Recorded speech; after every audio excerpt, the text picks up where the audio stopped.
I thought permission would feel awkward, unnatural, forced. I didn't expect it to feel intentional or chosen. And I definitely didn't expect my husband to be the one who decided who it would be. Stick around because this is the real story of how one calm conversation about trust turned into my husband not just allowing, but deliberately selecting someone very different from himself for me to explore with, revealing how permission, when it's thoughtful and intentional, can make a marriage feel more secure instead of less. Hey everyone, welcome back to the channel where we unpack the quieter, deeper sides of relationships, the conversations that reshape boundaries, the choices that test trust, and the moments that show what love can actually hold. If you're new here, hit subscribe and turn on notifications so you don't miss these honest reflections. Today I'm sharing something personal from my own marriage. The night my husband didn't just give me permission to explore attraction, he chose the man himself. What started as a discussion about curiosity became a night of clear boundaries, quiet power shifts, and a kind of trust that felt stronger afterward than it did before. But could letting someone else in, on his terms, really deepen our connection?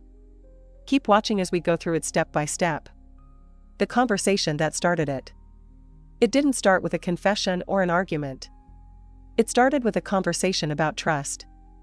My husband and I had always talked openly about attraction, not acting on it, just acknowledging it existed. We'd laugh about crushes at work, comment on people in movies, share what we found attractive without shame. One evening after dinner we were in the living room. Soft lamps on. Couch cushions still warm. He was in his usual relaxed sweater and jeans, legs stretched out. I was curled up beside him in a comfortable top and leggings, barefoot. The television was off. The house quiet except for the faint hum of the city outside.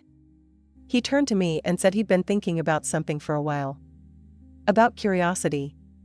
About choice. About what it would mean if permission wasn't just a concept but something real. I listened, half nervous, half intrigued. I expected hesitation. Instead he was calm. Measured. Then he said something I didn't expect. If we ever explored this, he said, I wouldn't want it to be random. I'd want to choose the man myself. That sentence stayed with me.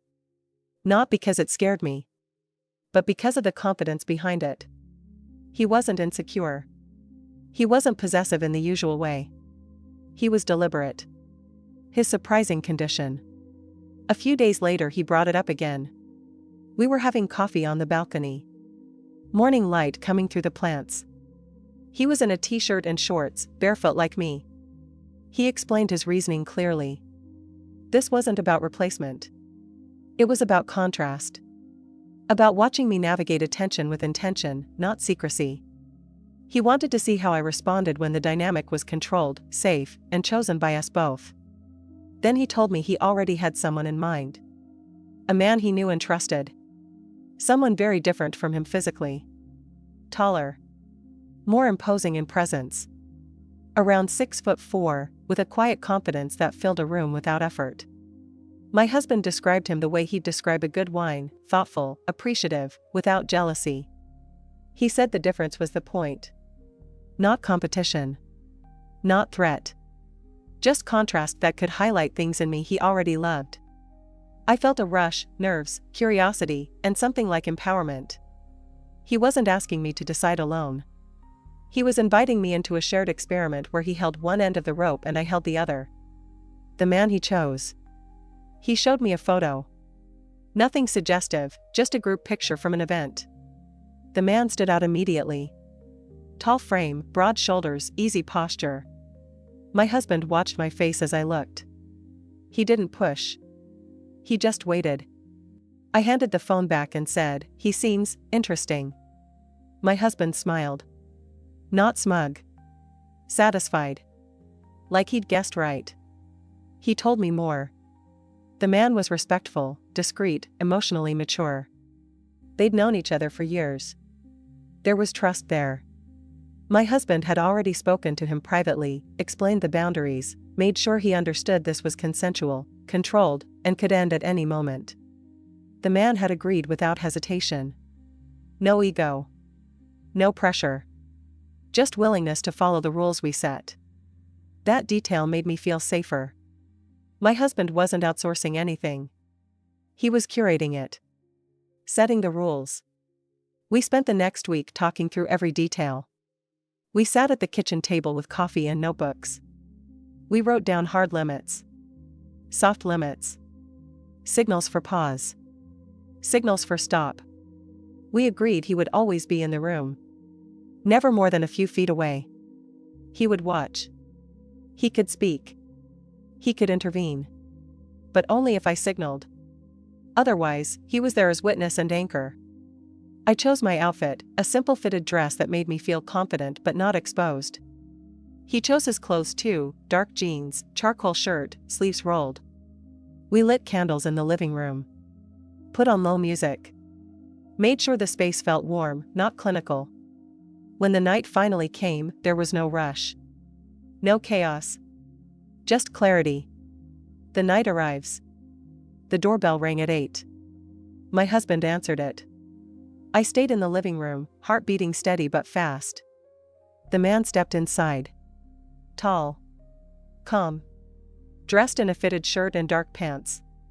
He greeted my husband with a handshake, then turned to me with a warm smile. "Good to see you." His voice was low, even. We started with drinks and conversation. Normal at first. Work. Travel. Shared friends. Laughter came easily. My husband sat in the armchair across from us, drink in hand, posture relaxed. He didn't hover. He didn't dominate the talk. He let it flow. But I felt his eyes on me the whole time, steady, attentive, approving. Navigating the moment. As the evening deepened, the energy shifted. The man moved closer on the couch. Our knees touched. I didn't move away. I looked at my husband. He gave one slow nod. Permission. The man's hand rested lightly on my thigh. Not grabbing. Just present. I felt my breathing change. My husband watched every shift, the way my shoulders softened, the way my lips parted slightly. He didn't speak. He didn't need to. His silence was encouragement. The man leaned in. Our faces were close. I could feel his warmth. I glanced back at my husband again. He smiled, small, proud. I turned back. Our lips met. Soft at first. Then deeper. My husband stood quietly, moved to the arm of the couch beside me. His hand rested on my shoulder. A tether. Not stopping. Joining. The moment layered, me with the man, my husband close enough to touch. Touches stayed measured. Hands explored but never crossed lines. Every pause had a check-in. Every yes was spoken or nodded. The power moved fluidly, me choosing, the man responding, my husband holding the space. It felt like trust made visible. What it revealed. When the night ended, the man thanked us both. Hugged me lightly. Shook my husband's hand. Left with quiet respect. The door closed. Silence settled. My husband pulled me into his arms. Held me without words for a long time. Then he whispered, "Seeing you like that, free, desired, still mine, was everything I hoped." I whispered back, "Because you made it safe." We sat on the couch in the candlelight and talked. About what felt thrilling. What felt vulnerable. What surprised us. He said watching me respond to someone else wasn't about losing control. It was about seeing me fully alive in a space he helped create. I told him his choice, his presence, his restraint gave me power I didn't know I had. The night didn't weaken us. It revealed where our confidence lived. Permission wasn't giving something up. It was choosing deliberately instead of pretending desire didn't exist. Some people think permission is about giving something up. Sometimes it's about choosing deliberately instead of pretending desire doesn't exist. Navigating the moment. The room felt smaller now, the candles' flames dancing in the dim light, shadows playing across the walls. Mark's fingers traced a slow path up my arm, stopping at my shoulder, his touch firm yet restrained. I leaned into it, my body responding with a warmth that spread gradually. My husband shifted in his chair, not to stop us, but to get a better view, his eyes locked on the interplay, a mix of fascination and quiet intensity in his expression. "You're okay?" he asked me softly. I turned to him, our eyes meeting, and whispered, "More than okay." That reassurance seemed to fuel him. He nodded, his hand gripping the armrest tighter, but his face stayed composed. Mark waited for that exchange, respecting the dynamic, then pulled me closer. Our faces were inches apart. I could feel his breath, steady and warm. My heart raced, not just from the novelty, but from the layers of trust weaving through the room. My husband's presence wasn't passive, it was active permission, a tether that let me float without fear of falling. When our lips met, it was soft at first, testing, exploring. Mark's hand slid to my waist, pulling gently. I arched slightly, my dress shifting against my skin. My husband watched, his breathing audible now, joining the rhythm of the moment. No one rushed. Every touch was measured, every pause intentional. The power shifted fluidly, me choosing, Mark responding, my husband holding the space. It felt like a dance, balanced, consensual, electric. The peak of the evening. As the night deepened, the boundaries we set held firm. Mark's hands explored with care, trailing along my back, lingering at my hips, but always stopping at the edges we'd agreed on. I guided some of it, my fingers interlacing with his, pulling him closer when it felt right. My husband moved to the couch's arm beside me, his hand resting on my shoulder now, a silent reminder of his role. Not jealous. Not detached. Fully engaged. At one point, Mark paused, looked at my husband, and said, "This is your call too." My husband shook his head. "It's hers. I'm here because I trust her choices." That exchange sent a wave through me, empowerment mixed with affection. I turned to kiss my husband lightly, then back to Mark, the moment layering intimacy on intimacy. Touches stayed suggestive, a hand on my thigh, pressure building but never crossing. Whispers filled the air, compliments, check-ins, breaths sinking.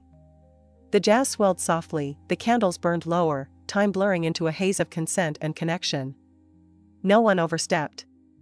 Everyone honored the yes, and the unspoken no's. When the clock neared midnight, Mark pulled back first. "This has been incredible," he said, eyes flicking between us with respect.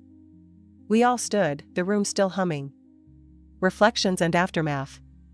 Mark thanked us both, hugged me lightly, shook my husband's hand firmly, and left with a quiet goodnight. The door clicked shut. Silence wrapped around us like a blanket. My husband turned to me, pulled me into his arms, and held me without words for what felt like forever. Then he whispered, "That was beautiful. Seeing you like that, free, desired, still mine." I whispered back, "Because you made it safe." We didn't rush to analyze. Instead, we sat on the couch in the fading candlelight and talked, openly, honestly. About what felt thrilling. What felt vulnerable. What surprised us most. He admitted watching me respond to Mark's attention was powerful not because he wanted to share me forever, but because it highlighted my vibrancy in a new light. I told him his presence was the key, the restraint he showed gave me the power to let go without worry. The night didn't create distance, it bridged something. We realized consent wasn't just a word, it was lived action. Trust wasn't assumed, it was proven in the moment. Desire, when shared with clear boundaries, didn't diminish us, it amplified our connection. We fell asleep that night tangled closer than ever, the experience lingering like a secret spark between us. In the days that followed, our intimacy deepened, conversations more raw, touches more intentional. It wasn't something we'd repeat often, but knowing we could, if we chose, added a layer of freedom to our marriage. Permission had turned temptation into trust. Some people think permission is about giving something up.